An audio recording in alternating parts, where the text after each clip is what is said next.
Okay. All right, ladies and gentlemen, we're going to get started. Thank you all for your patience. We're starting a little bit late. We had to get the Zoom set up and the OWL set up so that we can have our 19 participants that are on Zoom with us tonight as well. I'm going to begin. My name is Victoria LaBruzzo, and I'm the current chair of CPC. And I've got David filling in for me right now to help with Zoom. And everything else. I also just want to quickly say thank you to Felicity. She was the vice chair for CPC and she's taking a year off, hopefully only a year off from CPG because her term ended. So we're hoping she'll be back, but we've got lots of good things in store, including an election coming up for next month. So with that, I'm going to ask if there are any modifications to the agenda, if everybody's had a chance to look at that. And let me know if there's any modifications to the agenda. Did I see anything online? Okay, then we'll approve. Do we have to approve the agenda? Yeah. Yeah. Yes. Can I have a motion to approve the agenda, please? I have a whole motion to approve the agenda as written. I second. Okay. All right, we're gonna do an all in favor of approving the agenda. Please just raise your hand at this point, and those online, quickly put your hands up. And what I really will do next is, are there any that are not? Yeah, there you go. All right, are there any nays for approving the agenda? So anybody online? Now I understand how the city with the whole Zoom, doing Zoom and in person can be quite challenging. Okay, and any abstentions for approving the agenda? I think so. Okay, so we'll go ahead. The agenda is approved. We've got 22-0. Okay, and I will though be taking roll next, I believe. Yes, we're going to do the roll call. So there's a lot of new people here tonight because a lot of CPGs have had elections and so there's been some movement from officers' positions. So when I call your CPG name out, if you will please provide your name and your approval or yeah, is that what I do? CPG name and your name, please. And if you are first time and you are the alternate or chair, please also indicate that for us. So we're going to start with Barrio Logan.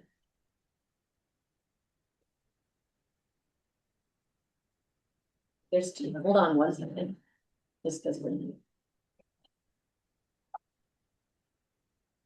Okay, yes, let me really quick, for those of you that are online, if you'll make sure your microphones are muted, that will help with the sound for everybody online to be able to hear. So everyone please mute your microphones online and then only unmute when you're giving us your CPG attendance or questions later. Okay, Carmel Mountain Ranch.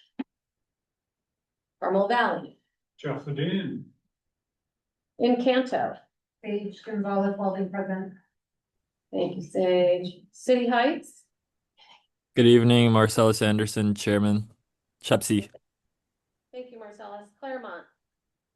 Good evening, Matthew Wang, Chair, Claremont. Thank you, Matt. College area. Robert Montana, alternate. Okay. Hi, there's also Lindsay Riggs Rodriguez, Vice Chair, College Area. Okay, which one of you is acting as the CPG representative tonight? It can be Robert, he's in person. Okay, thank you, I appreciate that. Okay, Delmar Mesa. Kevin Bagley, board member. Thank you, Kevin. Downtown. Gary Hewitt. Thank you, Gary. Eastern area.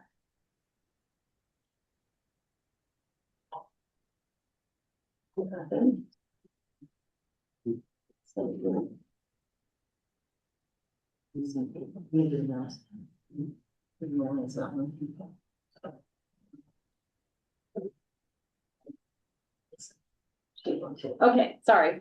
Okay, Greater Golden Hill. David Swearens, chair. Thank you. Kearney Mesa. Kensington Talmadge. David Modi, alternate. La Jolla. Lisa Creedman, Chair. Thank you, Lisa. Linda Vista. Jonas Shaw, alternate. Thank you, Jonas. Midway. Mira Mesa. Bo Gibbons, alternate. Mission Beach. Mission Valley. Steve Leonetti, Chair. Thank you, Steve. Navajo. Kevin Sullivan, alternate. You, Kevin. Normal Heights. North Park. Jason Vance, Chair. Thank you, Jason. Ocean Beach. Yeah, she's there. Andrea, there you are. Andrea Schlageter, Ocean Beach. Thank you, Andrea. Old Town. Otay Mesa. Alan Kashani, board member. Great, thank you, Alan. Peninsula. Eric Law, Chair. Rancho Bernardo. Vicky Touchstone, alternate. Rancho Penasquitos. Evelyn Heidelberg, board member. Thank you, Evelyn. San Pasqual Lake Hodges. San Ysidro. Scripps Ranch, Victoria LaBruzzo, Chair. Sarah Mesa. Deb Burns, Vice Chair. Deb Burns. Thank you, Deb. Skyline, Paradise Hills. Southeastern. Hi, Jasmine Mallon, Chair. Thank you. Thank you, Jasmine. Tierra Santa. Torrey Hills. Torrey Pines. Adam Gavanther, former chair, board member. Former chair, but board member. Okay. The actual. Yeah, Adam, are you at the alternate for Torrey Pines? No, I'm the primary. The alternate is here as well. We're both named Adam, Adam Smith, alternate. Oh, Adam and Adam. Okay. Great. Thank you. Adams. Okay. University Darren Esposito, alternate. and Uptown.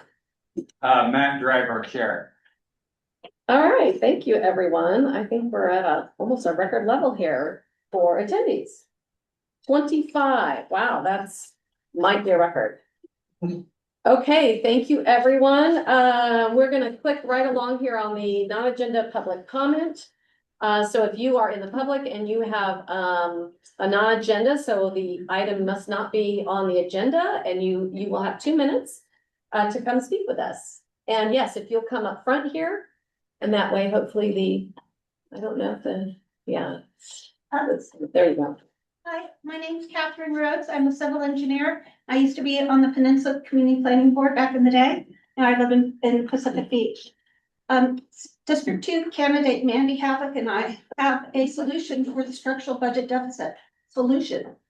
All our problems could be solved. We could fund the libraries, we can fund the arts, we can fund rec centers. And what it is we call it TOT reform or TOT reform for transit occupancy tax. So 20 years ago, there was a lawsuit that the city sued the online travel agencies because they weren't paying their transit occupancy tax for bookings. And so they went to the Supreme Court. 10 years ago, they lost. And the Supreme Court told us all you have to do is change the language, add a couple words to your municipal code, get it voted on, and then you could collect all your money. Right now, it's estimated between 77 million and 144 million is slipping through our hands of our existing 13.25% TOT or 13.75% TOT due to us failing to make a change. I've been bringing this forward for 14 years and nobody understands it. But this year, out of the blue, the San Diego County Lodging Association came to the Rules Committee and they agreed with us that we should do this. They want San Diego to get all their money. And some people from Booking.com, which is an online travel agency, they said they're on board too. So we got the people who were potentially against it are now for it. So what we're asking you is if we could present our ballot propositions to you at your planning groups, so we could get your support before it goes before the Rules Committee in May. next month, pretty soon. And we have to get through the second rules committee before it goes to the full city council. And just going through the second rules committee, we just want them to analyze it with the IBA. 10 seconds. We gave our information to San Diego County Taxpayer Association. We gave it to the Union Tribune Watchdog. I think we're golden. I do. Thank you. Appreciate I it. have these, if I may have time. Thank you. All right, next.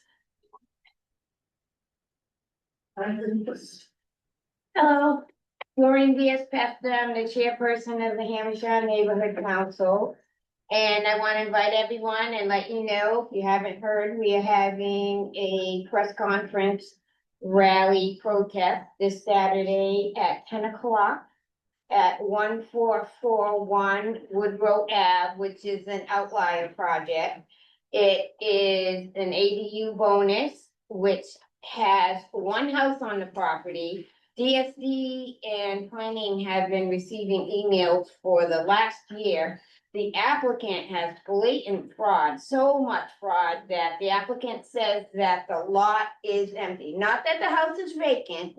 The applicant in his writing and every permit says that the lot is vacant. He also says that there is no home over 45 years. The home was built in 1965. It's over 45 years. The applicant says no to steep grades. There's more than 3 grades over 25%. And the applicant said no to environmental sensitivity. And that was happened twice since planning received a letter, which I got from the San Diego Museum, Natural History Museum, that the head paleontologist said it's very high likelihood of fossils in the area. They've found them already in the area and fossils on both sides in Lemon Grove and within a couple sites within a mile. And still, even though Councilman Foster supported us, he forwarded the email, they forwarded the email to planning because we weren't getting responses from planning to make sure they saw. This is from the head paleontologist, and the city is still ignoring it. They told Councilman Foster that they would put up a no dig sign, and they never did it. Thank you, Doreen. All right, next. Yeah. Go ahead. Hi, thanks. Hi, everybody. My name is Anshul Kumar. I live just 1 mile from here, across from Gershwin Park, where AT&T is trying to install a large cell phone tower. And I'm representing a group of 80 people who have been attending local planning meetings recently, as well as almost 1,000 people who have signed an online petition, and we're trying to fight against this tower. I'm here to try to connect with all of you because this is something AT&T is trying to do citywide in many locations. So I urge you to please contact me if this is something that you can potentially help with, or connect me with people who might be interested in working on this together, fighting against these AT&T cell phone towers. My cell phone number is 814-574-8624. And I would like any of you to help fight against this or connect me with people interested in fighting against this. We have a mailing list in our community. I can add you to the mailing list if you are interested. Just send me a text with your information at my phone number, which is 814-574-8624. Again, this is happening all over the city, not only in Gershwin Park. And we really need to band together and work on this together to keep cell phone towers out of our parks. Please find me after the meeting if you would like to chat about this. I'm just looking to connect with as many people as possible. We're also looking into hiring lawyers. We've spoken with many, but are looking for connections with more. Thanks. Thank you very much. I am Randolph Franklin. I'm speaking for some relatives who are unable to be here because it's past their bedtime, and they'd like to tie, and against the tower in Gershwin Park. This is a small park that is widely used. I was babysitting people there, just like a day or two ago. I prefer to follow the money. I'm a numbers guy.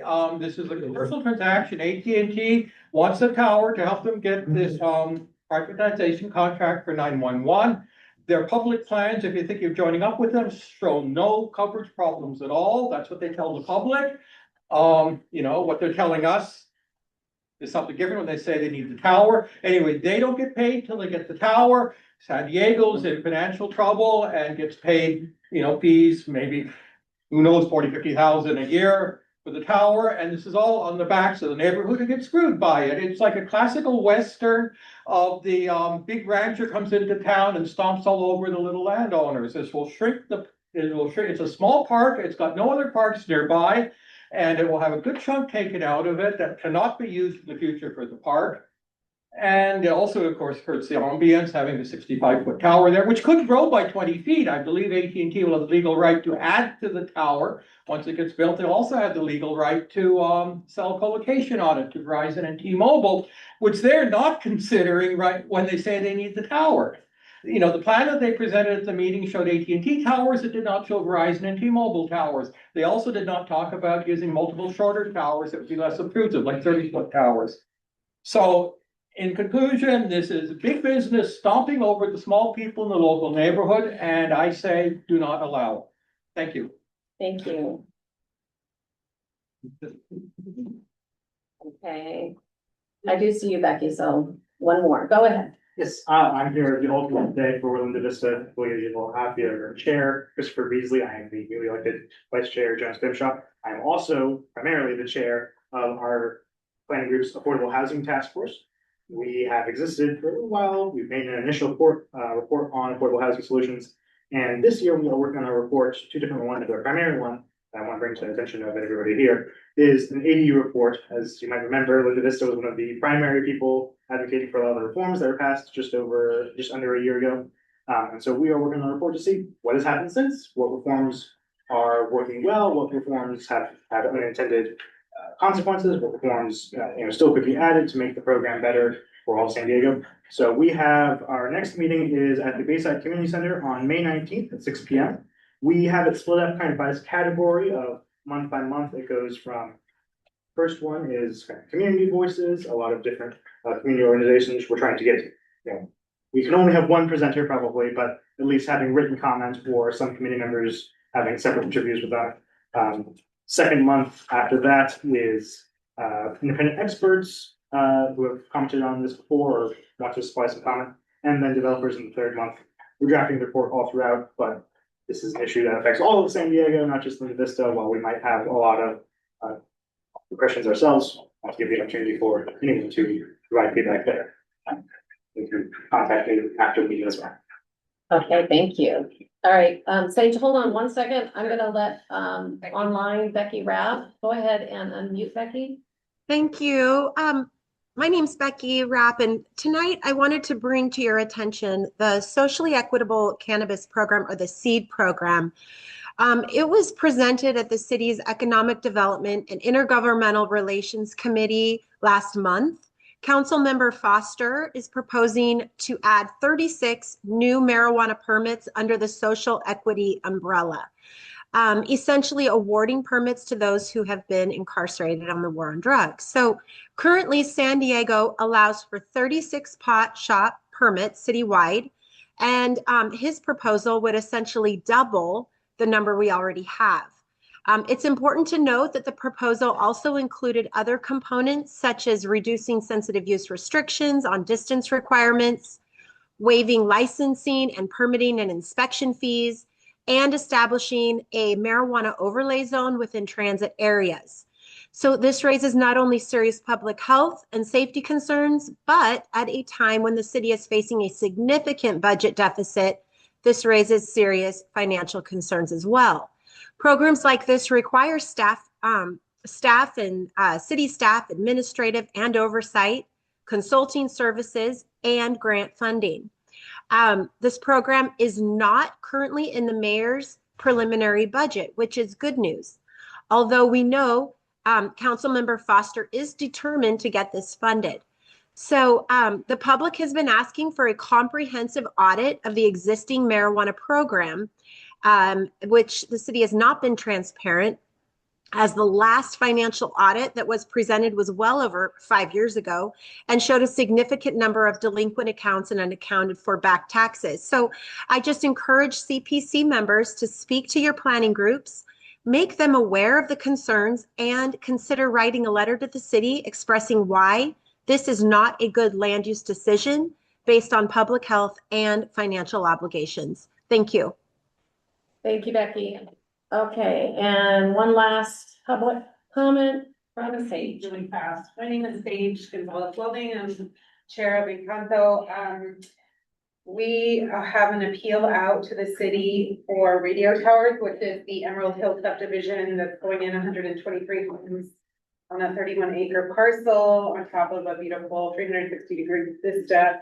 And I'm just here today because I'm on my way over here. Somebody said there's a crane atop this parcel right now. So I don't know what that crane is for. I'm just letting you all know that we still haven't, the city had 60 days to hear our appeal, which we appealed December 1st, and we're waiting till June to do it. I'm hoping that the city isn't gonna come in and start building before we can appeal.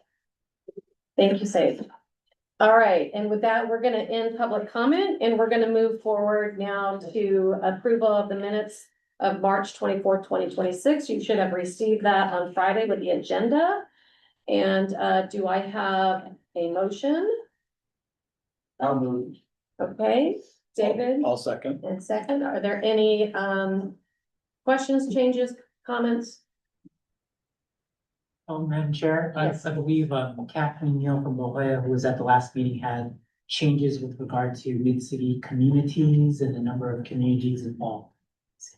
I think it was a clarification based on. Yeah, is she here? I don't remember. And was that an email? It was an email, so we haven't documented or. We have it documented. Yeah. Okay, and it was just a clarification, mid-cities Yes. and the numbers, The number of communities, or who the communities are. and who the communities are. Okay. Do I have a motion to approve with amendments? I would accept the. Thank you. I have one concern. I don't recall what her changes were. Did she send it to me too? Yeah, let me call it up. Yeah, For the let- record. Okay, yeah, let's do that. And the important thing is what happened at the meeting, not what is true. Because the minutes are a memorandum of what happened, what was presented, not what we wish to say. Okay. And the reason I'm bringing this up to everyone's attention is the issue of whether it's mid-cities, communities, or mid-city communities is a issue of much discussion in the mid-city area.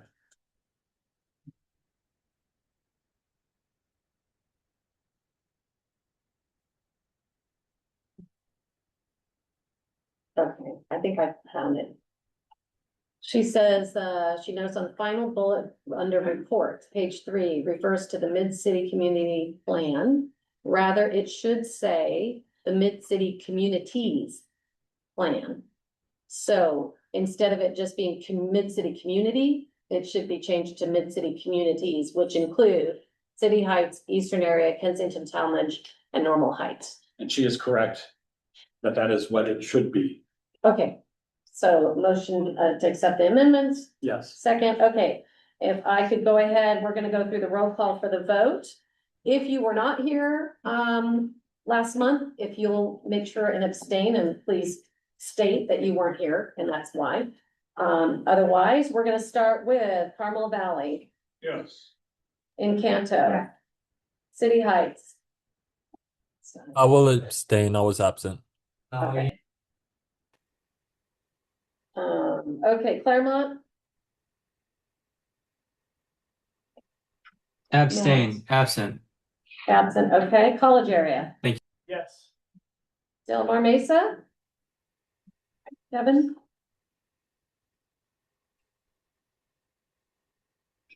he's right there. Kevin Bagley. Bagley, are you there? If you'll unmute. I'll come back to you, Kevin. Okay, downtown, Abstain. east, oh, no, no, Greater Golden Hill, In favor. Kensington Talmadge. Yes. La Jolla, I abstain. Kathleen was there, though. okay, I'm gonna go with the abstention unless Kathleen is there, is she? Okay, Linda Vista, Abstain. Okay, Mira Mesa, Yes. Mission Valley, Abstain, new member. Navajo, Yes. Normal Height, sorry, North Park, Abstain, absent, thanks. okay, Ocean Beach, Yes. Otay Mesa.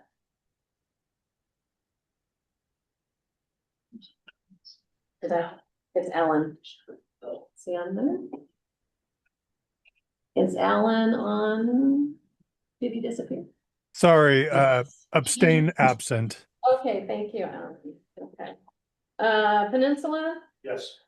Rancho Bernardo, Yes. Rancho Penasquitos. Evelyn, Yes. Scripps Ranch, yes. Sarah Mesa, Yes. Southeastern. Jasmine, Jasmine. you'll unmute Jasmine.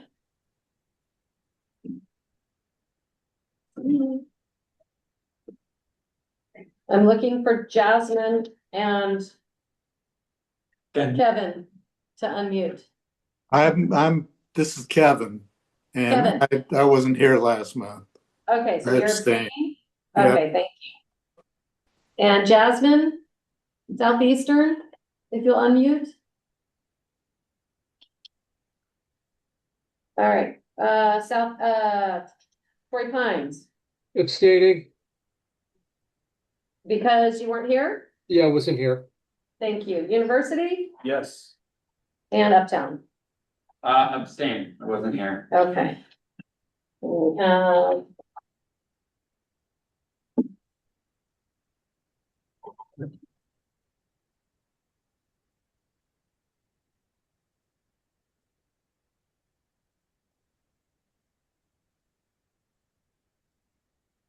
We have a lot of new folks. 26. 26. Okay, then we'll go ahead and that is approved. All right, thank you, everybody. And thank you for being patient.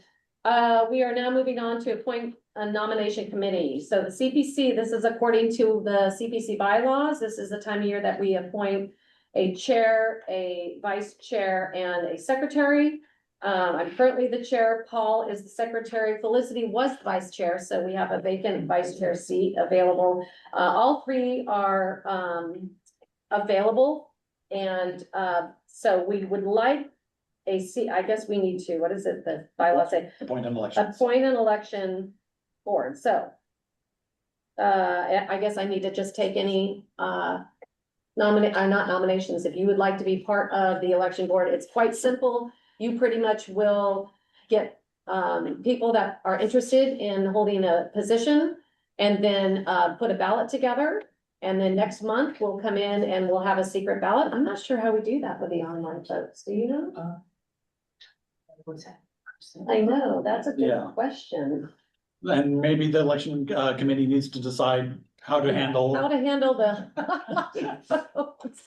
So do I have anybody that would take that up this year? It's a one-time thing. Yes, Jeff. I'll help you out. Thank you. All right, Jeff. Anybody else want to come alongside and help Jeff? Anybody online? Anyone? I have a question. I'm not volunteering, but with community planning groups, the election includes all the stakeholders in the community, and it's a secret ballot, but the election of officers is by city policy, open vote. Yeah, it's technically not a secret ballot, but it is a written ballot. It is a written ballot. Okay. Yeah, and it says it in the bylaws. So all of you online, if you want to vote, I think you're gonna, at this point, likely have to come in person, because that would be a bylaw change and we can't do that between now and then. Right? I think for virtual meetings, we have to at least have an in-person option. So it doesn't say you can't have people vote virtually, but you have to have it in person. Okay, somebody said email. Is that a possibility? Email or maybe hands up on. Or hands up on the screen, who's counting it, okay. Okay, Jeff, I'll get with you to coordinate, but you will be the primary contact, and then, you know, if there's a ballot, or if you want to email. I'll Chair. come up with something, and you can And I've done it in the past, so I can talk to you about it, but it was a long time ago. We'll figure. And, am I allowed to ask if anybody's interested in the positions to give? Oh, yeah. Yeah, okay, is there anyone, like, am I allowed to ask this? If there's, I'll let you know, I'm fine with continuing on as chair, but is there anybody else that's interested in the chair, the secretary, or vice chair that would consider serving, the CPC? And the way it usually works is you notify the chair of the election subcommittee, and he collects that as part of the ballot Yes. formation process. I'll help Jeff with the election. Okay, fantastic, thank you. All right, so please notify these two guys if you're interested in a position, and then we'll get your name on the ballot, and then we'll be taking the ballots at the next meeting and deciding the leadership. Okay, How would one notify? What are the two people? I'm gonna give them, I think, emails to the chairs and, to my CPC list of chairs and alternates, which is why it's very important. If you are not on my chair and alternate list email, if you could send your name and just, even if you want to verify it, I'll make sure that everybody's, chair emails, are on there, or if you're the alternate, what have you. And then I'll either get that to you, Jeff, or we'll figure that out so that I can probably also distribute the information as well. Want this all done by next meeting? Yes, next meeting, we have to take the vote. So, we'll go ahead and do that, okay. And that, we don't have to vote on that, right? Even though I put that as action, I don't know, I probably don't need it saying that. The action, it was your action. Was my action, okay, perfect, okay. And if we're ready to go on, I am gonna go ahead. I was asked, this past month, I went to, City Council, thank you. You guys are gonna have to forgive me a little bit here. I've gotta share the screen here. Let me get, I'm gonna let you run this, but let me get the, seat at the table. This is mine. Put it as a slideshow. Oh, wait, before I do that. Let me get Zoom shared in here. My share screen.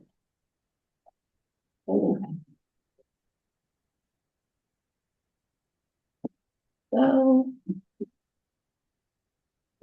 And.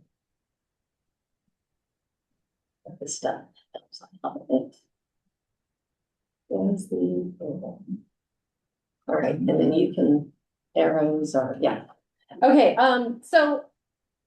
I gave this presentation to City Council, also to the Rules Committee, but Felicity and I put this together. And this was from the late Howard Wayne. I don't know why. I want to say Howard Wayne. And I know him. I met him, and he was a wonderful gentleman that passed away a couple of years ago. And this was something that was in his heart and passed on to Felicity. But basically, it's about getting CPG's recognition with the city, and in particular, getting them a seat at the table at the City Council and Planning Commission, et cetera. So many of your CPGs already know that we put a letter together, we voted on it, and we had individual CPGs vote on putting this seat at the table proposal towards the Planning Commission and towards City Council. And we had the opportunity to present this because SB 707, which is a bill that the Rules Committee at City Council had to undertake and take a look at. Basically, it's giving the public more access, or more basically virtually giving them that virtual access, but in equal time with people that appear in person at the different public hearings. And so San Diego is already doing this quite well because they have the virtual, but the issue they had is if you come in person, you cannot cede time to each other. You only get a designated 2 or 3 minutes to say your piece, but if you wanted to present something, you can't do that virtually. So the state of California has come in and said, hey, we need to make this equal access for those that want to be virtual and in person. So the Rules Committee was working this out. We thought this was a great opportunity to put our seat at the table because it really is connected directly to this, which is that public access. So this was put together for city council. So forgive me already if I start out treating you like your city council or talking that way, because I didn't really update this. So go ahead, next slide. It's changed on mine. What's that? I changed it on my computer, but it didn't change it. Yeah, he's changed, Okay. right? Oh, yeah, and yeah. Super different. Oh. Wait, go one more. Oh, maybe I gave you the wrong one. Hold on. No, this is the wrong one. Ha ha ha. Sorry, you guys at home. I put like the wrong one. Let's see. Let's delete that. Okay, hold on a second. There we go. There we go. Is that it? There it is. Yes. I only have a few copies of these. Okay. Just rules committee, et cetera, et cetera. So one of the important things we wanted to point out here is San Diego. We have 41 community planning groups. Most of you already know that. We talk about that a lot. Of those 41 planning groups, just so you know, there are, I just found out from Marlon, 636 board members. So CPGs are not insignificant. We actually are probably one of the largest structured groups or planning group, in San Diego. So I wanted to make sure that was clear with them, that was something they understood, that we're not just 41, we're actually 630 some odd individuals that have come together in a very structured process. So why does a seat at the table tie directly with SB 707? Quoting directly from our state lawmakers, SB 707 presents an opportunity to strengthen our governments and empower community members to be engaged. Ultimately, we aim to create robust public meetings and increase participation across the state. Because a seat at the table advances this same objective as SB 707, it is well suited for consideration as their vote that day. Next slide. So we want to identify the problem. Go back in time to 2013 when President LaCava, he's the president of the city council, was Chair LaCava of our CPGs or CPC. He put a presentation together about CPGs and CPC. One of the things that stood out to me in his presentation was that he recognized that CPGs had been mischaracterized as gatekeepers. And as he so eloquently put in his slide, CPGs are not gatekeepers, rather they are the recognized link between communities and City Hall. Next slide. In fact, today's diverse CPGs fully acknowledge the city's goals and the need for affordable housing and thoughtful growth. Their role is not to oppose development, but to ensure that development aligns with adopted community plans and infrastructure realities. Next slide. So what does the San Diego General Plan say? It happens to be very specific about the reality of planning groups, which I've laid out in this slide. The general plan ratifies community participation through planning groups. That means CPGs are not just a courtesy, they are part of the city planning framework. Next slide. But why are CPGs different than the general public? Simply put, because community planning groups were established and recognized by City Council. Community planning groups are democratically elected members that operate under structured procedures involving the Brown Act, council policy, and adopted bylaws. Their positions reflect deliberation and votes taken in notice public meetings, distinguishing them from all other public comment. Next slide.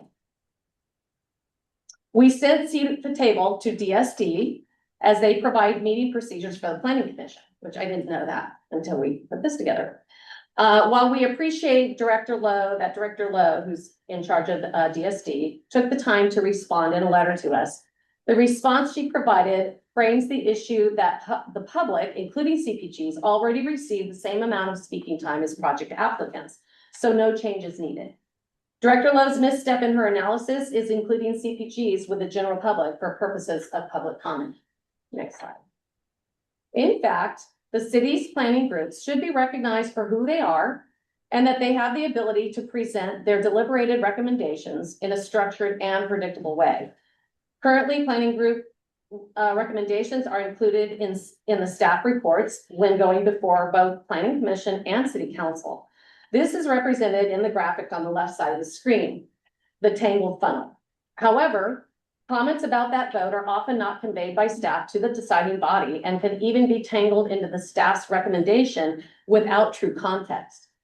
It is imperative that the community's comments are untangled from the city staff reports. This is represented by the graphic on the right side of the screen, the untangled ecosystem of hearings. This shows direct communication by each interested party to the deciding body. Without this process, it's clear that we are missing our seat at the table. Next slide.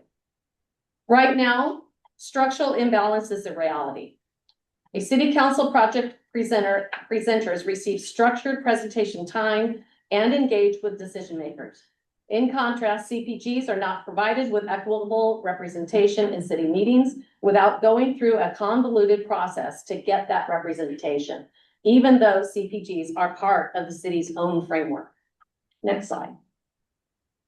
SB 707's proposed changes, including organized presentations to meet procedures required by the bill, does not solve the inequity problem as it applies to planning groups.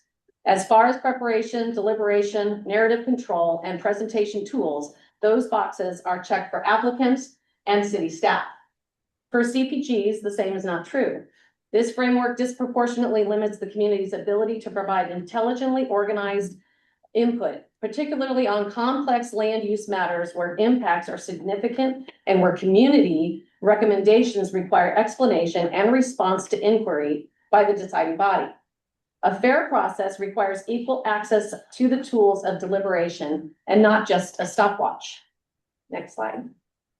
So I want to make sure that the CPC is not presenting the problem without a solution. But before we go there, let's talk about the gymnastics of the current community planning group participation. Currently, CPGs must rely on seated public comment time. At the previous rules committee meeting the previous month, once I arrived, I knew I had at least 7 time-seaters, which at best gave me 15 minutes, if President LaCava provided 2 minutes for each time-seater. My presentation was close to 10 minutes, so I thought I would be okay until right before the public comment started, and we were informed of a 1-minute public comment time limit, which meant leaving out multiple slides and information, and I had to adjust my presentation on the fly. Meanwhile, the other presenters were allowed to choose their presentation time and converse back and forth with committee members. This is a perfect illustration as to why a seat at the table is critical to our communities. In the updated staff report for SB 707, what the Rules Committee did present, I did notice one proposed change that would require advance notice of public comment duration, which is great. It's a positive step for the general public commenters, but City Council also needs to understand the unique tension played on community planning groups. We are the city's advisory bodies with the desire and expectation to provide structured, meaningful input without any structured, meaningful way to present it. Next slide. The seat at the table proposal is a request for the City Council, its committees, and the Planning Commission to establish former structured presentation times for community representatives. Number 1, equivalent substance and time. Grant CPGs equal duration to project proponents on neighborhood-specific items, allowing them to use PowerPoint and present coherent analyses. Number 2, accessible dialogue. Allow CPG presenters to field questions and remain accessible to decision makers for further engagement during the hearing. Number 3, citywide representation. Extend these procedures to the CPC. Slide. This modest procedural adjustment simply ensures that the city's recognized CPGs can civilly, respectfully, and productively present their perspective with the same clarity and time afforded to staff and project applicants. It also provides incentives for developers to work with the communities. It provides better and more informed decisions for council members. It increases transparency and it restores trust in the process. Next slide. So what are we specifically asking for? We are asking for a CPG or CPC presentation section in meeting agendas. On this slide is a simple example of an item presentation order. Our specific requirements would include setting a minimum guaranteed speaking time. This checks the box for preparation clarity. Allow decision makers to ask questions of CPG or CPC presenters, which checks the box for the deliberation access. And allow CPGs to be untangled from the staff's narrative, which checks the box for community having control over its own narrative. Next slide. We believe this is an important procedural change that is in full alignment with the goals of SB 707. Robust community involvement has been diminished, and the state lawmakers are helping correct that. My ask was amending today's discussion item and adding structured presentation time for CPGs and CPCs is the right course of action, and I appreciated their time. I did have that day, I had about 15 time seaters. So I had a full 15 minutes, was awesome, totally different than 7 minutes. I did go on because we had also just come from the planning commission and I had spoken at the planning commission, and this very thing happened at the planning commission where staff's report was provided to the planning commissioners, and it took 3-minute time seaters to get up and say, okay, but this is what the community says. And in the staff's report, literally, I was actually there for Scripps Ranch because we had an initiation of a development. And the staff's report, our vote for a specific reason was 10-9. So our planning group was split on this vote for this initiation. And not one planning commissioner asked why it's and the staff presented that, the planning, that we said it was a 10-9 vote. Nobody asked a question to the staff, why was it a split vote for this particular thing? And I literally said that to him. I go, you guys didn't ask me, you didn't ask the commission, you didn't ask city staff. So that was a perfect example of city staff's, here it is, this is what planning group says, but no explanation behind it. So I had to show up at the planning commission and give them that reason we had that split vote. So that was one, and it was also for mid-city communities update was another reason we were there as well, under the same issue with not having a voice or seat at the table. So that was a presentation. We had 3 or 4 just kind of and they did on the Felicity, they did acknowledge it, and they did acknowledge us. You can always watch the video. I've got it linked on the CPC website, and I've got timestamps so that you can go and see what they said. Well, I think the most disturbing part, and you did a fantastic job, and this went through several iterations. She's presented it, I think this was your 3rd time. Yeah, today. So through the presentations, it's been refined and worked on and worked over and really massaged to present what we were trying to present, which is not only equal time, but an engagement with the deciding bodies. And what was most disturbing, and I think you'll remember this, and you'll remember this, and you'll remember this, and you'll remember this, because several of you were there, is that President LaCava basically said, our rules already allow us to engage with you. Yeah. Yeah, he said, I want to correct something.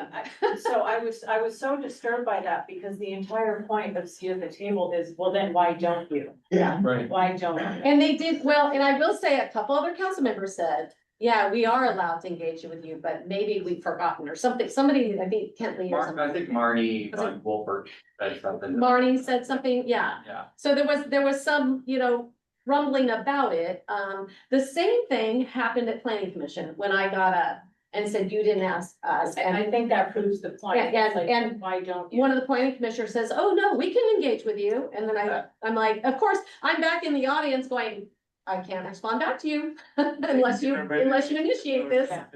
So I think the point, and especially for new people getting used to this concept, because I think I'm not on the board anymore, but I'll certainly participate in any advocacy for it if it continues to have legs, is to stick with it with your planning groups, and perhaps there'll be opportunity down the road to speak with your council members about it, press candidates and candidate forums about it. I've been harping on that for a while. If you can get commitments from candidates who are now making multiple appearances.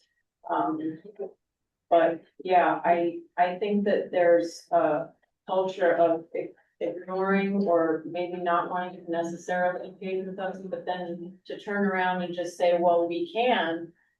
Yeah, The push would be to actually have a formal spot on the agenda and have that engagement. And that's really what it's about. It's not just about equal time. It's about in substance and the engagement and the inquiry with council.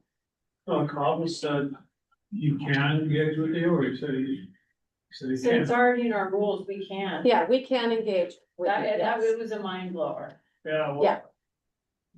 Yeah, Jeff. Thank you. And yeah, if you're far away from the owl, come closer so that the online folks can hear you. Yeah, I think relevant to Joe LaCava's comment that they're allowed to engage with the public. As long as everybody in the public is equal in that environment and you have 100 people in there and they start picking you out as just a member of the public, then why shouldn't they pick on everybody else? And that's why you need a formal slot here as a representative of the position. Yeah. So in order to get them to ask you questions, you need to have a seat at the table. Exactly. Thank you, Jeff. And I think moving forward, we're gonna still try to, continue this in our efforts. I think we'll let the city get through their budget process because they're not thinking about anything else right now. So we'll take a little time off and those are very good points. Another, if we are looking for opportunities to do this, SB 707 was the opportunity that gave us the, open door to walk in and talk about this.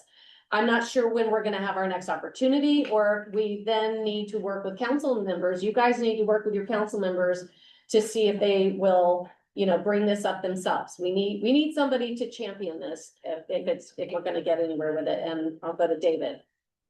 As expected, and she just reprised, our chair presented an eloquent exposition of the seat of the table concept. And the word champion, which she just used, is the same word that I was thinking of.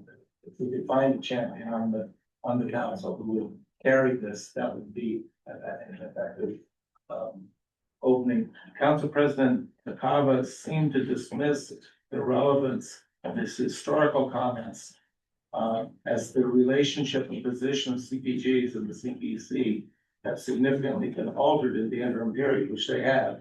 While those changes are not insignificant, I do not concur with the suggested interpretation that we don't still have a very similar position and responsibility. I think that his words then still hold true today.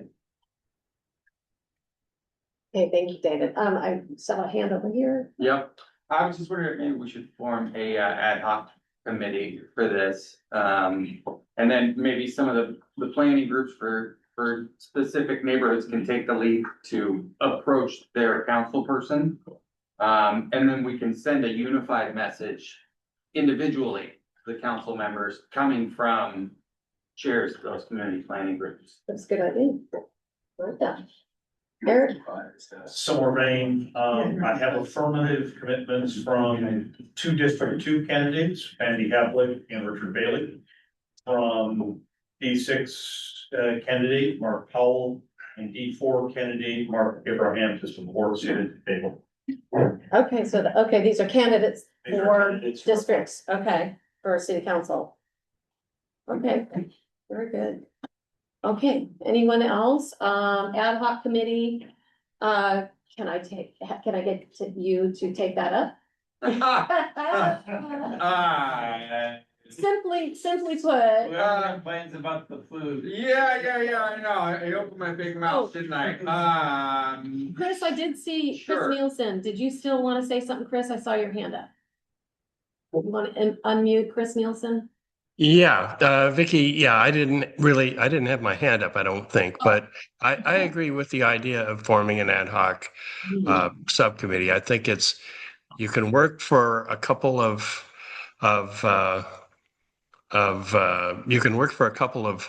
months on getting things coordinated and actually sitting down with the council members informally when they're not under pressure to make a decision.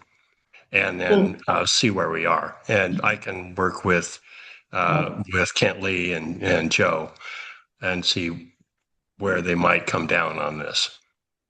Okay, thank you, Chris. I did, just so you know, Felicity and I were very much squeaky wheels. So we did send emails specifically to President LaCava multiple times saying we'd love to come down and sit down and talk with you. So we never got that invitation. And, you know, even after Rules Committee, and we asked again to come down and speak with them. So Chris, if you've got a connection, let's go for it. I appreciate that. I think we should try to see if there's any movement available, and it won't take that much time. Appreciate, okay, that's a good idea. Okay, I'm gonna get you guys talking. So I have no problem, creating an ad hoc committee for this. And we'll keep it as a ad hoc until we get some direction and focus and. Yeah, maybe until we get some focus, maybe come up with a better a vision. Yep. You specifically name the people who are on the ad hoc. Oh, yes, okay, so, Chris, you said you would be on the ad hoc and. So I'm not sure, I have to admit, I don't know what committee you're from, I can't see your. Uptown. Okay. So Yeah. Matt. Chris, Matt, and Jeff. From LaValle. All right, yes, if you three, I'll be in touch. I'll send an initial email out to the three of you, getting us all connected. Okay, we're gonna move right along because we are behind quite a bit. And we're gonna roll right into SB 79 city implementation. Is that where I'm at? Yes, we're good, 12 minutes behind, not too bad. And so I'd like to introduce Jeff Hueter, and let me get his presentation. I'll let you roll forward. Let me get,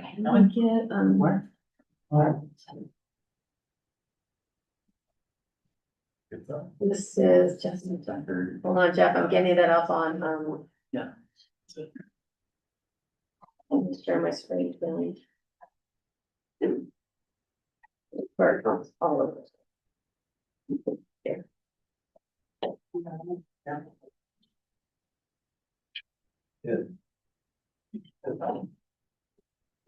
All yours. All right, so it occurred to me that because I live and breathe all this stuff, that I probably should explain what SB 79 is first. So that was a state law that was passed and signed by the governor in October. And what that does is similar to what we've done with our sustainable development areas.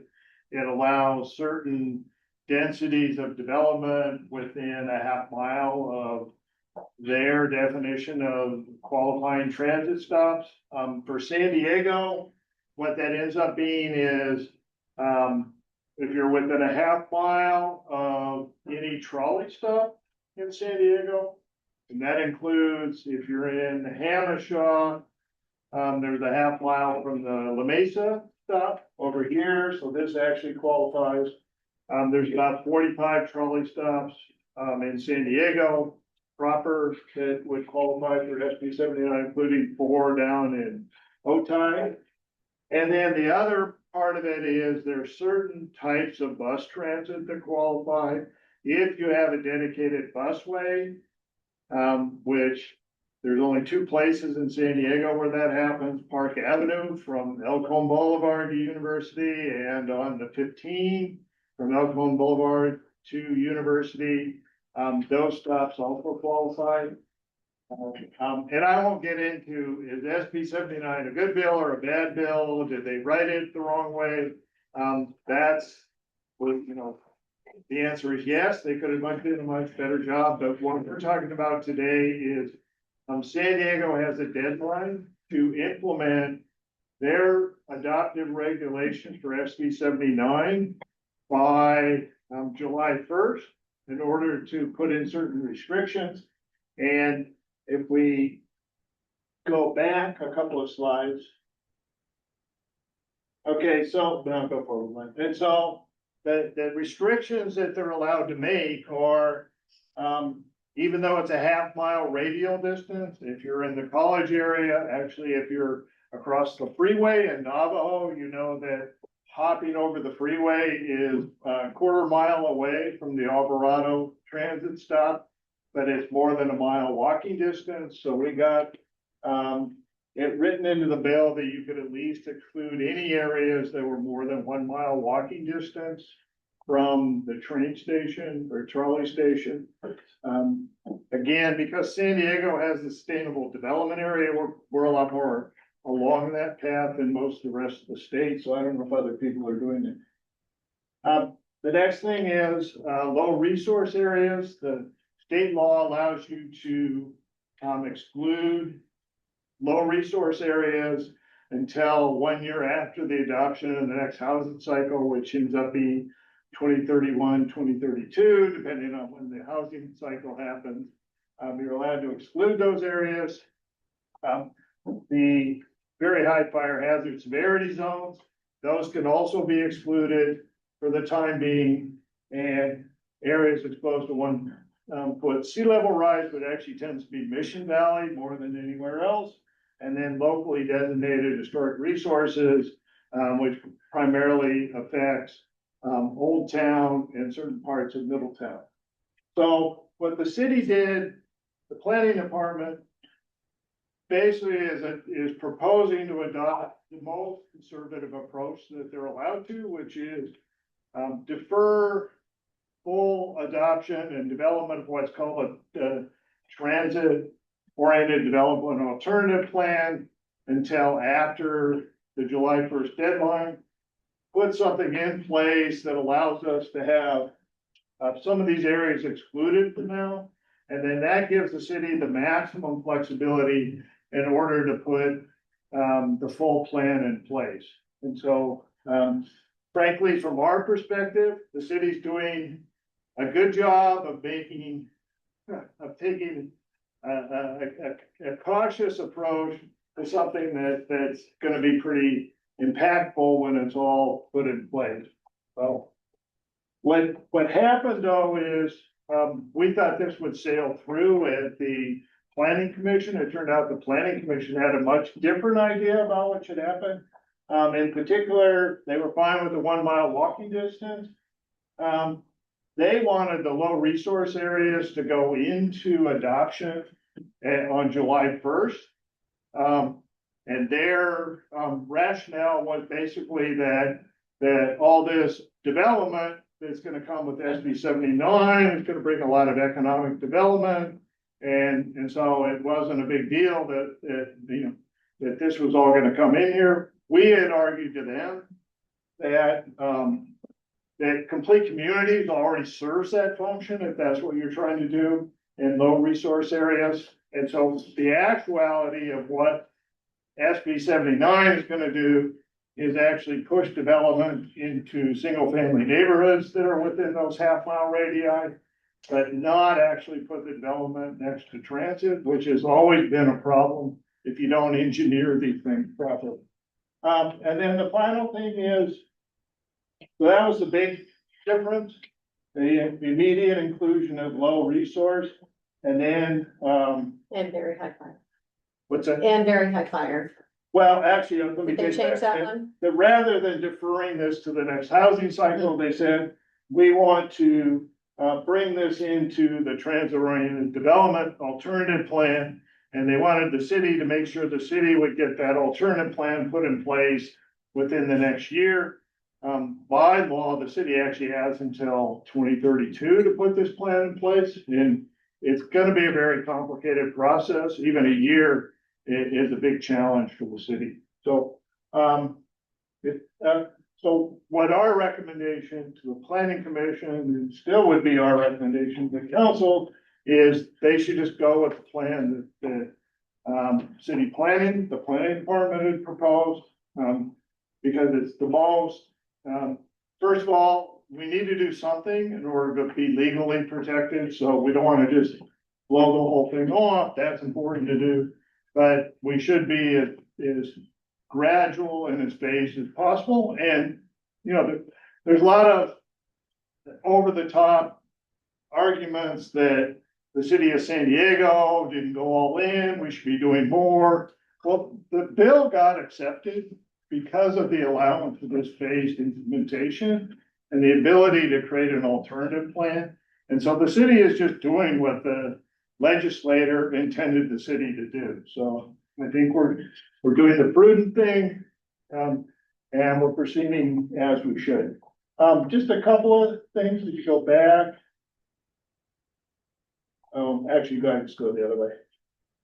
So we had a couple of, go back to. The one thing is, the city was proposing to have it go into effect 30 days from adoption. Well, if we have it till July 1st, we should do it, whatever's the later date would be our recommendation. It could be that the legislature may postpone the implementation further. This is a really hard thing to do. Cities are really struggling with it. It's possible that they'll get postponed to January 1st of 2027. So whatever the state decides to do, the city should track with that, not preemptively jump in the middle of this. And then also, let's say the legislature not just delays it or repeals it, does, we don't know what's happening. There's a lot of legislative flux, and the city should just make sure that they track to whatever the state does. So I think with that, happy to answer any, well, I'll just say one more thing. Complete communities allows, it does the math. Complete communities allows more density than SB 79. And so if the city, and there's just not the time to do it, but if the city sits down and does a calculation, they're going to find out that we already allow more development near these transit stops than SB 79 would require. And so why is this bad? Well, we allow it in areas that are intended for high density, which is to say, commercial, high density multifamily, and as opposed to just saying, push it out, up the hill and in Canto, into single family zoning. So it's kind of the worst of both worlds. We went through a lot of work to get the bonus ADU program right size, and now we're just going to come in and blow it all up with SB 79. Anyway. Yes, thank you for your work on this.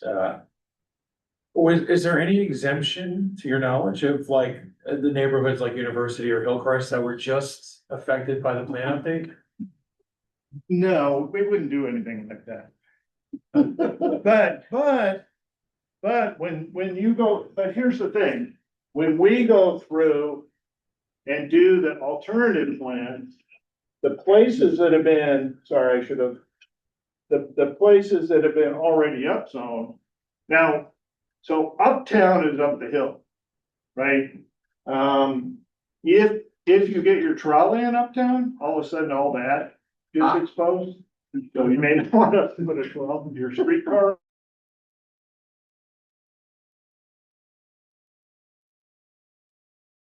And they did a little bit of it. They calculate how much has already been zoned for within each of these areas.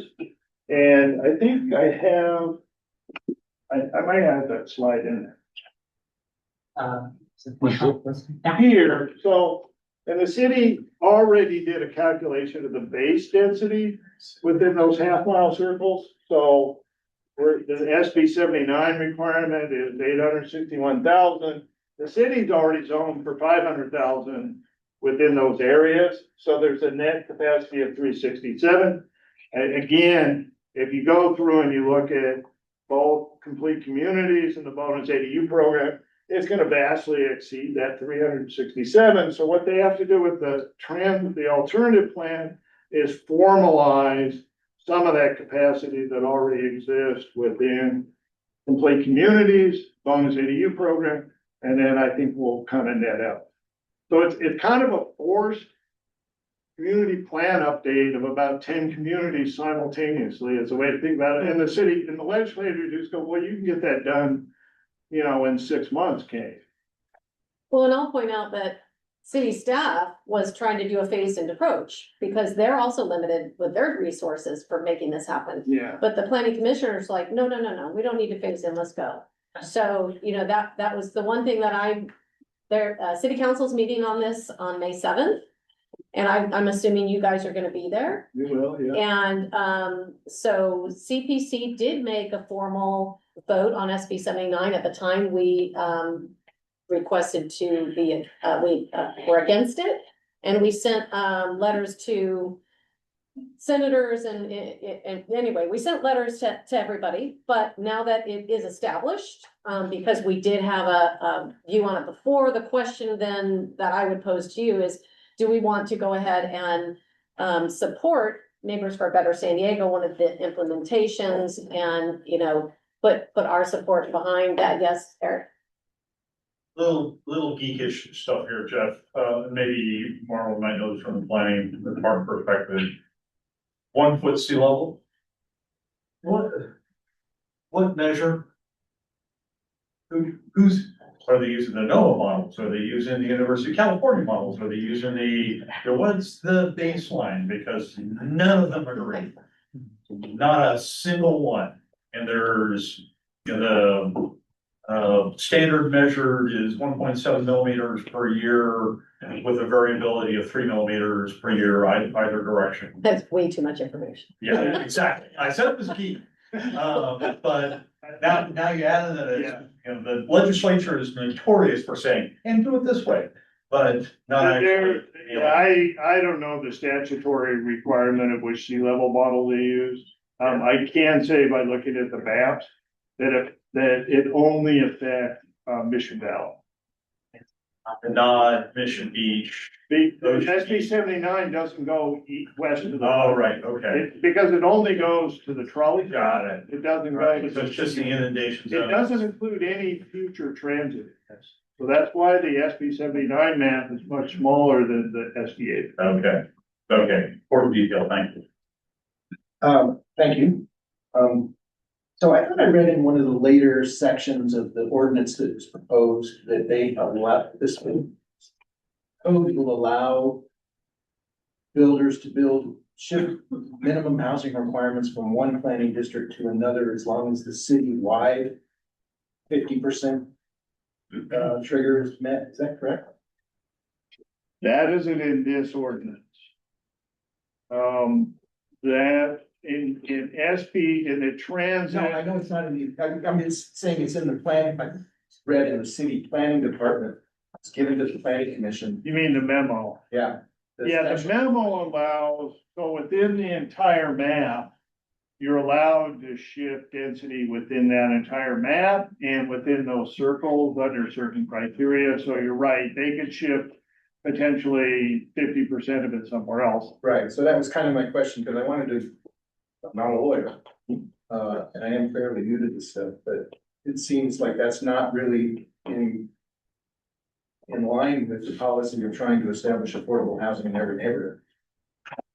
Well, so there is something that's kind of important about SB 79. Now, you're right, if they could shift it from, say, a high resource neighborhood to a low resource neighborhood. And that's one of the reasons I think the city wanted to exclude the low resource neighborhood. They specifically cited that for affirmatively furthering fair housing reasons. They wanted to exclude the low resource areas, get the program established in other areas, and that would fulfill that mission that they've been struggling. Part of the problem is transit intrinsically discriminates against low resource areas. And so if you just let these things loose, that's where they always gravitate to.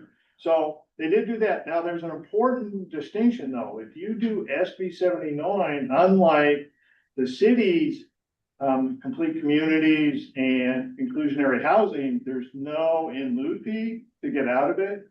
And there's no offsiting to get out of it either. So even wherever they put it, all the housing has to go into the same project. And this will be a reason why people won't do it, right? Because what I'll do is I'll say, well, I'm gonna go find complete communities, eligible areas, and go back to getting out of all the requirements. Yeah, the pretty stringent inclusionary housing requirement relative to the city. In Grantville, which is literally just falling apart because of all the nullification of our community plan. Yeah. The height restrictions because of complete communities are actually higher half mile and beyond than 79. Yeah, it's up to a mile in Brent. Yeah. Any other? Well, you're the chair. Oh, I'm sorry, yeah. I had a question back to the map there. I was familiar that, you know, after many different iterations that the SB 79. Ultimately, when it got back to San Diego, that the density was not gonna exceed what we already had with the big communities, but for the map you had there, because they are defining somewhat of a different walking distance, are the walking distance that they're defining different than the SDA, or is it going to end up being a total overlap with the SDA? So think of it, well, the SDA includes a lot more stops. Yes. But the 1 mile for each of the stops that are eligible, it'll be the lesser of half mile as the crow flies and 1 mile walking distance.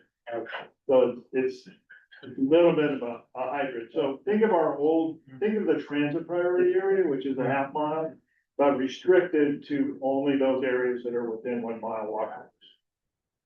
Okay.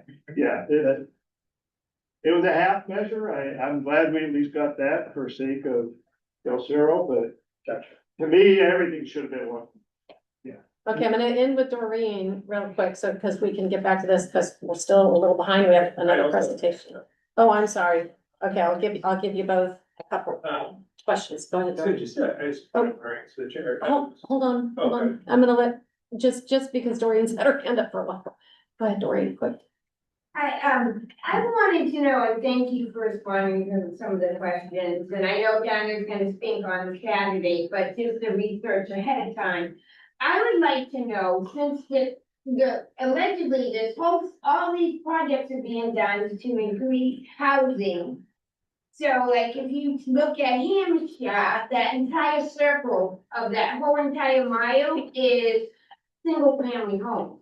So if they actually came and just, according to the commissioners, destroy all the single family homes to add these towers. And then people were talking about stores, like if there's not one single vacant lot, you know, what are they gonna do to get stores? What are they gonna do? Because the commissioners are like, oh, we'll get stores. And if there's no vacant lots, you're gonna tear down houses to put stores? So the quick answer to what you're asking is, so here's Hamashaw down here. It qualifies because of the trolley stop in La Mesa. And you're right, the only areas that go into San Diego from that trolley stop are single family homes, neighborhoods in Hamashaw. When you start to do these alternative plans, there's only so much you're allowed to squeeze the toothpaste into other areas, and that area, there's no way out. And so one of the things, just so you know, the city of San Diego has asked the legislature to amend it so that if you're in this scenario, Hamashaw would get excluded because they shrink it down to 1/4 mile for everybody, not just for La Mesa. Just for clarification, that isn't Hamashaw. Hamishaw's down lower. Oh, sorry, here, Yeah, there you go. next to Lemon Grove, sorry. Yeah, near Lemon Grove. Yeah, okay, so if that measure passes, then it could be hopeful. Yeah, but I haven't seen that and nobody's picked that up yet, so. Yeah, I'm just trying to figure out tearing down all these homes. And if we exclude the low resource areas, it allows the legislator time to understand these problems and fix them. Downtown. Thank you. Thank you. That's right. That's what thank you for the presentation. It's more of a question on the agenda item. So if just how does this get agendized? Can any kind of community group propose to have the CPG take an action and then have a presentation time like this? Is that so? Like if if you could over the top groups that want to do something more like SB 79 more quickly, they would like send an email to the CPG chair and say, hey, I want 15 minutes to present the SB 79. And I want the CPG to take action. Housing on this. So yeah, your CPGs, that's really a question for CPC and the city in Marlin. If it has to do with citywide, and you want it presented at CPC, then yes, you contact me and then I verify whether it does actually apply, to the greater San Diego area. So that's one direction to go. And so we have had folks that have asked too narrow of a focus that did not apply enough to the greater areas of San Diego, but SB 79 affects quite a few areas throughout it, so. So for example, if somebody who was pro SB 79 and thought that the city was going too slow on it, wanted to make a similar presentation. Yeah. To the CPC, they could do that. Yeah, absolutely. And one thing the CPGs may want to think about, if you're on this map, you may want to get involved early and start thinking about how you want to advocate for a transit alternative plan. Because, you know, obviously downtown is a big part of it. Now downtown's probably zoned enough that. You know, Right, all downtown is in there. Yeah, it's all downtown here. It's all downtown. Yeah. But, you know, I mean, certainly, Choice Valley would want to get involved. Navajo's gonna want to get involved. I mean, being able to make recommendations about where you think these compromises should be within this overall, and this overall concept that the entire city and that's what happened locally is super complicated and, you know, it just goes to the people that wrote this, never tried to do community planning before, but it is what it is. Yeah. Just wanted to ask, will we get a copy of this? Yeah, I put all presentations on the CPC website. It's sdcpc.org. And if you go into there at the very bottom of the page. Oh, yes, and those doing virtually, this will be on sdcpc.org. If you at the homepage, look at the bottom, there's documents. And if you click on documents, that opens you up into a Google Drive that allows you to see all presentations that have happened at CPC. So I'll be loading these out in the next couple of days. And then out of respect for time, I would like to, if it's allowed, I don't know, but am I allowed to pick your brain after the meeting about how this would impact? Yeah, if anybody wants me to do a localized presentation of this, I'm happy to do it. Obviously, we're looking at the whole city. Well, actually, and I apologize for the border, San Isidro, you know, you never put them on, but this is, you know, we can zoom in and get to the details on any of these. That's okay, Scripps Ranch is never on the map, so. Well, but you don't have these. I know, I'm not. Presenting at our. Yeah, I'd be happy to come and present. I've spent a lot of time on this over the past year, so. Okay. Thank you. How we can get that, and particularly if you get into the alternative plan, it's important to get everybody involved. For those of you newbies, this is Jeff from Neighbors for Better San Diego. Jeff has been an advocate for certainly our community and our city as a whole for many, many years now, and certainly starting with the ADUs. So I think you were advocating for stuff for that, what, 4 or 5 years ago? So, and this was last year with my meeting. Okay, I'm gonna go. Right. Thank you, Jeff. David? I'll make a comment and then I'll make a motion. The comment is that the Mid-City Communities Plan is in the process of being updated, and we are at this very moment in the Kensington Talmadge area trying to come together with a alternative plan to their circles that makes more sense. And then I'd like to make a motion that we authorize the chair to speak in favor of the phased-in approach that the city is taking to SB 79. I'll second. Okay, so we have David with a motion. Did you get the motion? And Kevin with the second, Navajo. Okay, any further discussion on that motion? Everybody online? Okay, then we'll go ahead and take a vote.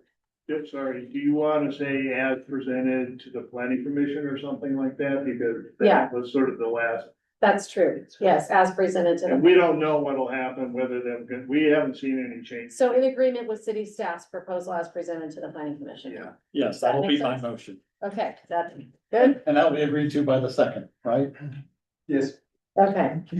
All right, with that, thank you, Jeff. I appreciate that very much. And with that, we're gonna go ahead and take a vote or take, roll call. So when your name is called, please give us your vote. We're starting with Carmel Valley, Yes. Encanto. Yes. City Heights, Yes. Claremont, Yes, thank you for the presentation. College Area, Yes. Del Mar Mesa.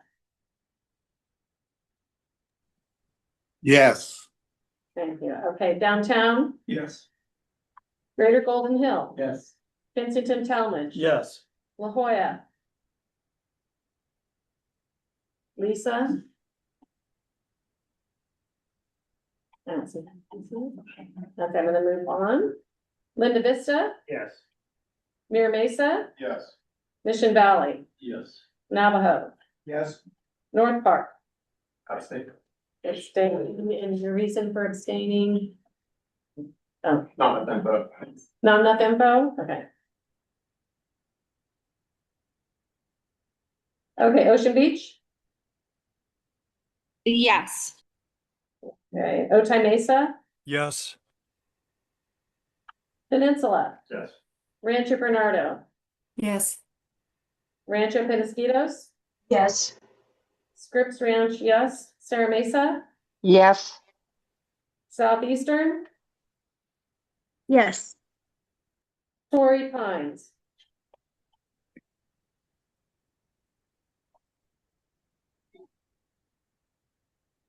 One So of the Adams. I think the other Adam left, so if I'm the alternate, do I vote? Yes, Okay, yes. okay, thank you, Thanks. Adam. University Yes. and Uptown. Yes. Okay, I'm gonna say that passes.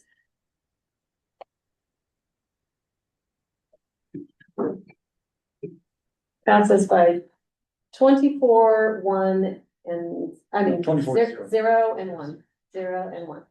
Okay, thank you, everyone. And thank you, Jeff. And now we've got North Park. Jason, come on up. I didn't get, you're okay with not having? No a- slides. Okay, no slides. Okay, this is Jason, the new chair at North Park. Hey, everyone. So one of the biggest issues that we're facing in North Park is traffic fatalities. So we've been working really hard over the last 2 years. Unfortunately, the only solution the city offers is that we could throw up a stop sign. We've thrown up probably 15 stop signs in North Park. It has increased the safety at those intersections. However, it's not enough. Has any other group been adding stop signs to try to slow down cars? We actually have, we just got Okay. 4 new stop signs. Amazing. So the city with their budget deficit, they don't really allow us to do anything else. Stop signs are cheap. And so North Park's been working on something new. It's called a quick build project. So this would allow us to do different paint stripes on the road. This would allow us to do flex posts. And so AARP helped us out tremendously. They actually helped us get a petition going. And so this is going to go to city council to allow CPGs to basically request for traffic calming quick builds at locations that neighbors identify as dangerous. So the whole point I'm here tonight is if you'd like to sign this, please do. And if you'd like me to come share at your CPG, I'd be happy to. Yeah, so that's pretty much it. Thank And you, we'll everyone. have slides and everything. You know, Right? if you want me Yeah, to do a full presentation, we just finished, we did a quick build demonstration. We put down planters around this intersection to shorten the crosswalk. And it made a fantastic difference. The problem is that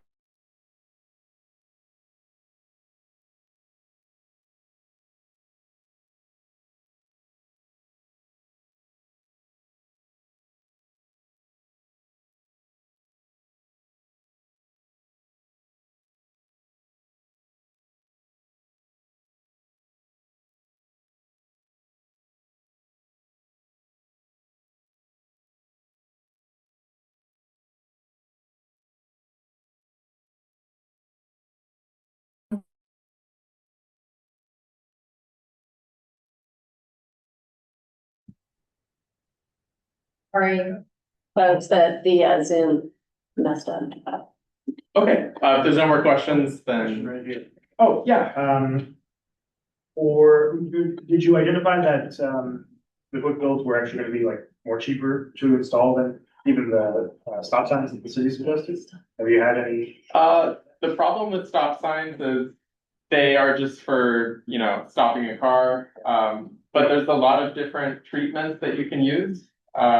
Really, intersections are the most dangerous place in our streets, where 2 roads meet, and crossing that street, there's ways to improve safety.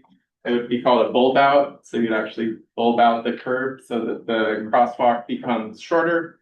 in many cases, the crosswalk becomes half as long, so it's actually good for drivers too, because you're not waiting for someone to cross 50 feet of crosswalk, you're only waiting for them to cross a little bit. So it actually speeds up the traffic flow as well.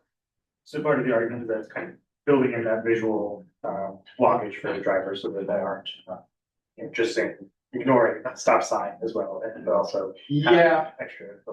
Okay. It's a whole toolbox really, and you'd be able to work with the traffic department if you did identify a location that needs a treatment to get drivers to, well, one, pay attention, because oftentimes when the streets are wide and fast, drivers don't pay attention. So part of the reason to install quick build traffic calming is so the drivers begin to pay attention, put down their phone.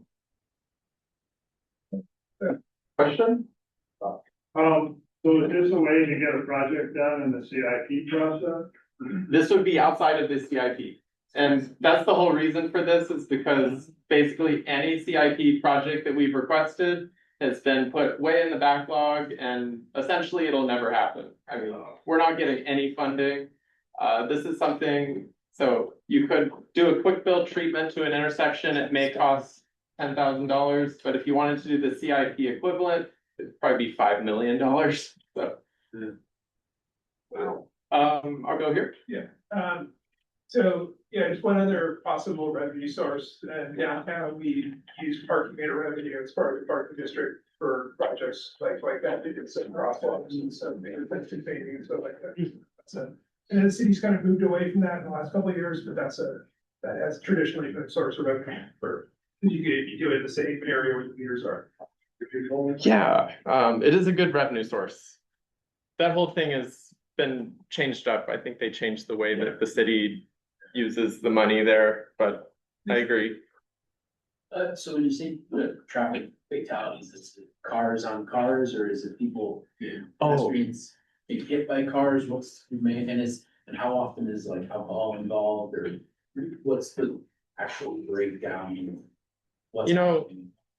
I don't know the full stats on that, but I do know when I joined my CPG, it was because somebody got hit. It wasn't a drunk driver. It was just a wide, fast road. It was a two-way stop. So then once I got on the board, we made it a four-way stop, and it's been a lot safer. Alcohol is definitely an issue. And then what was the other part of that? Car against pedestrian or? So in North Park, we have so many walkers. So it is primarily people outside of the car getting hit by cars. And also how many like bicycles, bike lanes and like where would we find the stats on what's happening there? Oh, I don't know. I wish I could tell you, but this is primarily for people walking. Kids walking to school, people walking to their to the store, whatever it is. Thank you. Okay, and Doreen, real quick, and then we'll just. Did you work with traffic? Did you work with street system? And would you only present to a CPG? Because like my meetings have 4 times the amount of people than CPG. So I would like one, we have an area, we had 5 deaths, but it doesn't qualify because they weren't within 3 years, they were over 15 years. So we get a death every 2 years around October and November, but it's not happening within their parameter. They won't even give us a stop sign, which we want. We can't even get there. So I'm very interested. I'd like to hear about your program. Be honest, AARP is really invested in walkability, so they would probably be the best person.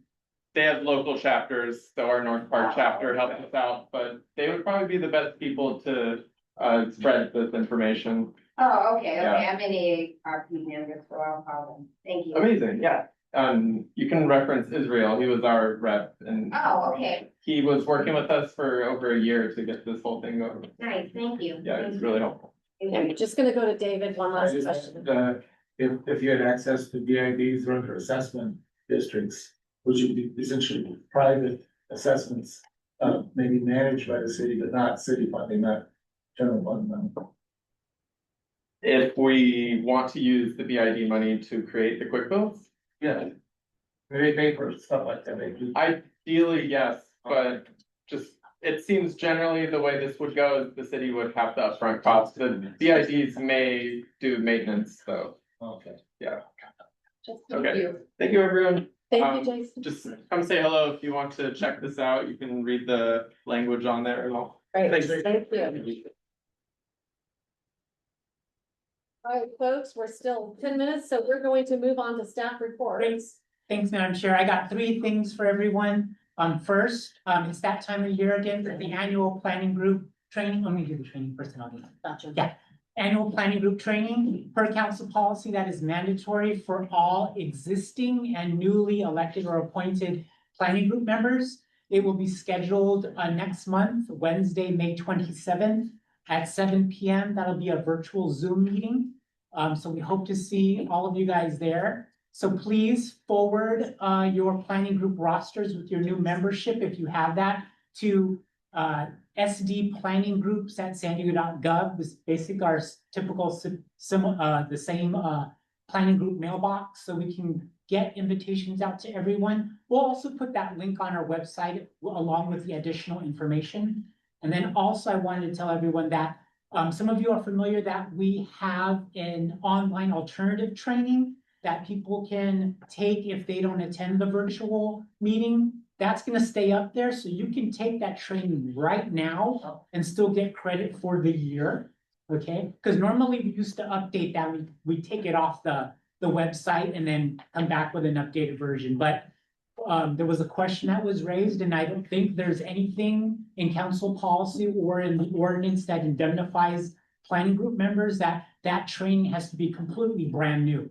So long as it's relevant to council policy, it's fine. So you can take that credit, you can start that today if you wanted to and get credit. And then at the training, we're gonna be talking about the council policy, we'll talk about Brown Act, we're gonna talk about development review, so we'll have someone from DSD, Development Services Department, talk about project review as it relates to planning groups and their review of discretionary projects, as well as the California Environmental Quality Act, again, how that relates to planning groups. And I think I saw a question again, 7 o'clock. Thank you. The last time I took the online alternative, I took the training and it didn't seem to really track that I completed the training. It's just kind of yes, I did it. Is that still how it is? No, you should get like a response back to your email with a completed like questionnaire. Okay. And then you would forward that to us and then we record that. Thank you. Yeah, I can look up your name, Kevin, if. It's a couple of years. Oh, you did? Okay. How long is it? 7 to? I'm sorry, 7 to 9, it's about 2 hours. Is the new training gonna be pretty much like the one that's currently It will be virtual? similar, I'm going to try to revamp it a little bit to follow more in line with how the new council policy is outlined. What we've been doing before is hitting up a lot of very familiar kind of cogent topics for council policy, but kind of wanted to follow the outline of the new version that was updated about 2-3 years ago. It's a little bit more easier to follow. David? I'm just, I think the program has been better than many similar programs. I really think it's done a pretty good job. But there were technical issues where if you don't have really, I guess, up-to-date tech, that it wouldn't allow you to participate in the way you seem to be expected to. I remember. Oh, was that on the phone? That might have been, or some people Was that on the phone? would use a link that was shared with others. And so, for instance, I think That's there were right. a bunch of Eric Laws that attended the meeting last year. Whole board. So we have to kind of figure out who they were. Yeah. Well, It's I kind of just hard. know that I was left in the dust and nobody seemed to care. Yeah. I mean, I'm not saying that I mean, I graduated with flying colors anyway. But it seemed like the capacity to interact in the way which it seemed to intend one to was not generally available. So that's why we have the online training, so it doesn't have to be this kind of complexity with virtual. And if that's still a problem, I know that one of the members, who was a former CPC member, doesn't have computer access, and we kind of worked with them directly with a printout. They filled it out and gave that back, just to get credit that way too. I really am a fan of the team getting together and, you know, Oh, yeah. platonic dialogue, all that stuff. That's good times. I mean, it builds community, solidarity, shares resources. It's not one-on-one, so on. So I think that has many virtues. Thanks, David. Okay, I have two more things regarding things that'll be coming to the CPC for a vote for action. The first one is city staff will be bringing forward an update to the general plan maintenance fee, or the GPMF. Now, what is that? That is the fee that is charged to applicants whenever they apply for a development permit for building, grading, any similar permits. Basically, that fee supports long-range planning efforts, maintaining the general plan, updating our community plans, zoning, and other studies that are involved in implementing the general plan. So why are we doing this?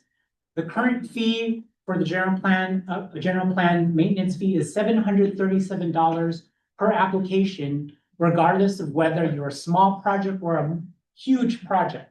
So there's a little bit of a disproportionate situation going in there. So what is being proposed is that the fee is going to shift from $737 per application to a percentage surcharge of about 11.25% per plan check and review fees. So this would kind of address the proportionality of complexity with these projects. So, you might get charged something similar or less if you're doing like a single family, development or an upgrade, as opposed to doing like a multi-residential housing development where that fee may be a little bit larger. So based on complexity. And so this proposal will be going to city council sometime in the summer. And we expect it going into effect maybe in the fall. Now we plan to bring that to CPC next month.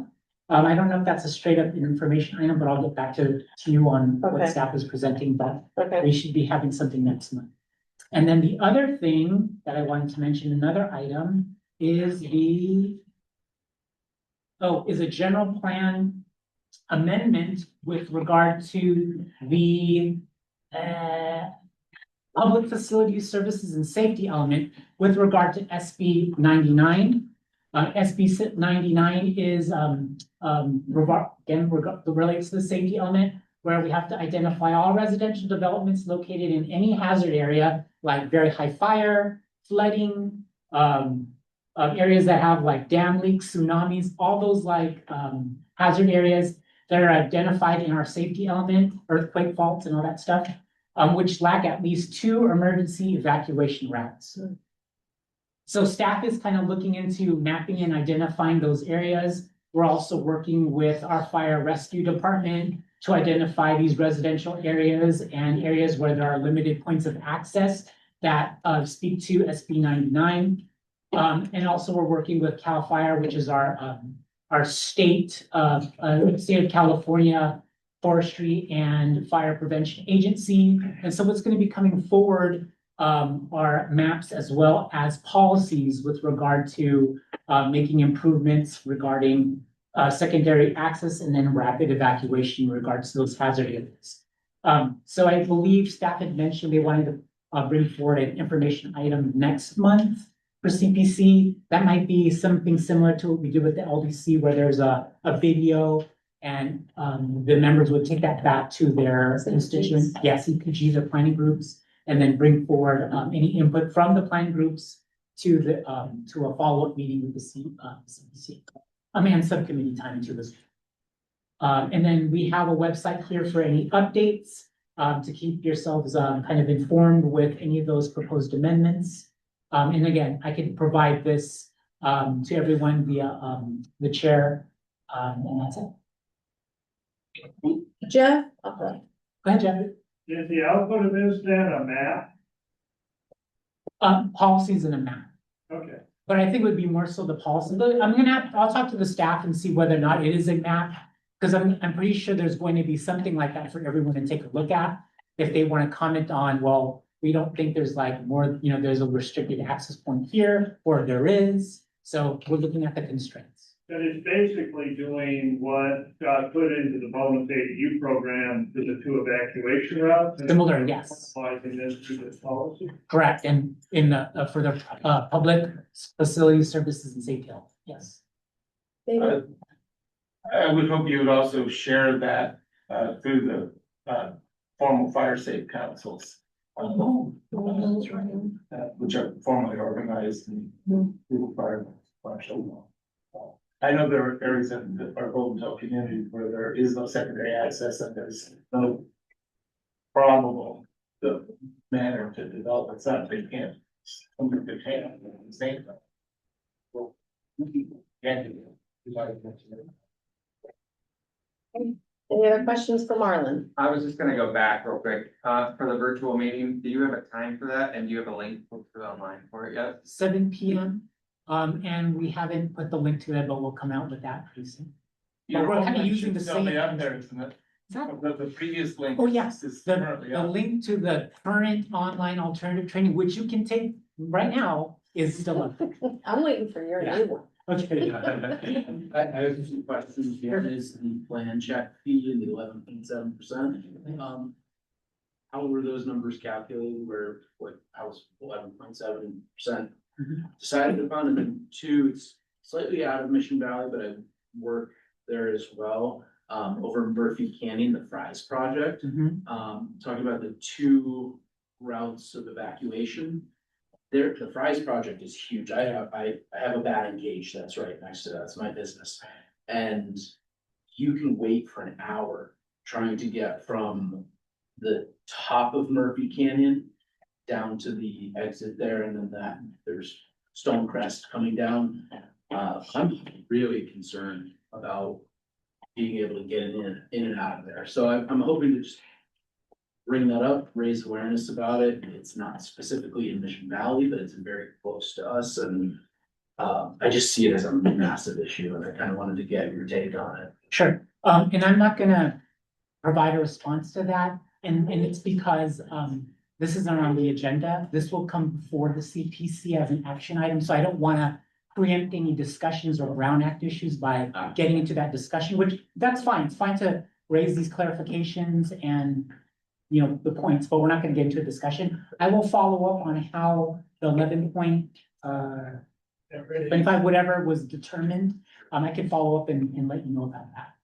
Thank you. Harlan, Sure. when I do the geospatial overlays for these things, can they not dumb it into a shape file so people actually know what the heck they're doing with this, can look at the data? Okay, what would be your preference?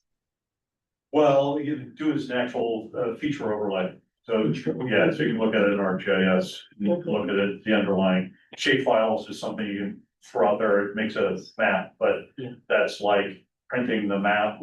It's not, you don't know the underlying data that goes into it to determine how we got to the evacuation routes and the very high fire hazard zones, all those sorts of things. I will inquire about that. It's a Sanjis geek. Yes, I know. I was gonna ask it. Is that a technical term? One last quick question. And oh, yeah. Okay, so question, you're getting back to the fee schedule updates. Yeah. I think many of us here would highly recommend that they zero out the document access fees that ESP is charging. I think it's like $34 just to go review public records. That's a hurdle for all the public and counter transparency. So I'd recommend that you take that back. Yeah. Into the percentage. Yes. Oh, added to the percentage? Is that or separate? No, there's, if they're updating all the fees. Oh. Okay, on the fee schedule, one of the fees that came in recently was a $34 charge to go down to VSD and pull any kind of public record. Yeah. So that ought to really be zeroed out. Well, and we discussed this last year, Pacific Beach in particular, was against that fee. And so we put that forward and we can continue because this is a fee related situation, we can bring that back into the mix for an ask for sure. Thank you. But I just want to clarify that the general plan maintenance fee is kind of a separate thing. We're not tackling any of DSD's fees, but it's not part of DSD?